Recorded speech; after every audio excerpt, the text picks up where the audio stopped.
মুসা নবী একদিন আল্লাহকে জিজ্ঞেস করে, আল্লাহ, বান্দাদের ভিতরে কোন ব্যক্তি সবচেয়ে ইজ্জতওয়ালা হবে, হতে গেলে কি লাগবে? আল্লাহ তাআলা বললেন, আমার বান্দাদের ভিতরে আমি আল্লাহ তাকে সবচেয়ে বেশি ইজ্জত দান করি যে ক্ষমতা থাকার পরও প্রতিশোধ না নিয়ে আমি রবের জন্য ক্ষমা করে দেয়। যার গালি দেওয়ার ক্ষমতা থাকার পরও হজম করে ফেলে, দেয় না। মারার ক্ষমতা থাকার পরও মারে না, যা বাদ দিলাম, আমার কাছে তোর অপরাধ একটা, আমি একটার জন্য যে রাগ দেখাচ্ছি, আমার হাজার অপরাধ তো আমার আল্লাহর কাছে জমা আছে, জানা আছে। আমি যদি তোকে মাফ করতে না পারে, আমি সব রবের কাছে মাফ চাইবো কোন মুখে?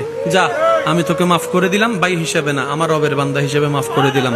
রব বলে যে মাফ করা তো আমার শান, তুই কেন মাফ করলি?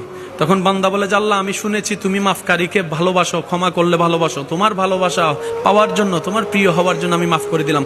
রব বলে, যা, তুই তারে মাফ করেছিস, আমি তোরে মাফ করলাম।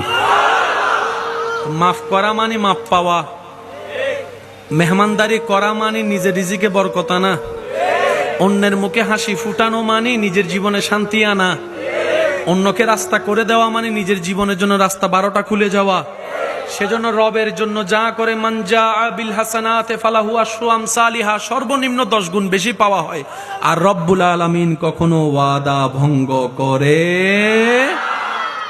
আল্লাহ আমাদেরকে পাওয়ার মতো যোগ্যতা অর্জন করার তৌফিক দান করুন। যা শুনে আপনাদের খুশি মনে সুবহানাল্লাহ বের হচ্ছে, সেটা যদি আপনারা নিজেরা করতে পারেন, তখন আপনাদেরটা দেখে পরবর্তী প্রজন্ম সুবহানাল্লাহ বলবে।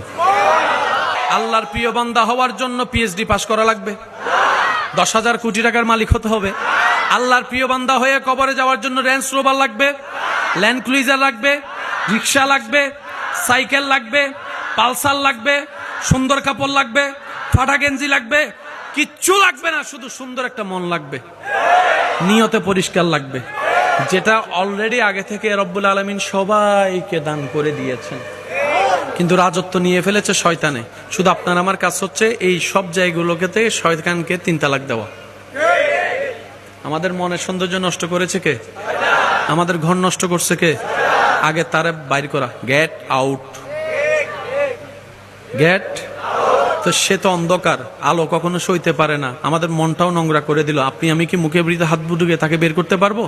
তখন রব্বুল আলামিন বলে যে, তুই একটা কাজ কর, টেনশন করিস না, তোর অন্তরে আমার হাবিব নবীর প্রেম ঢুকা, আমি রবের ভয় ঢুকা। এগুলো যখন নূরের বাতি জ্বলবে, অটোমেটিক শয়তান এমনি বের হয়ে যাবে।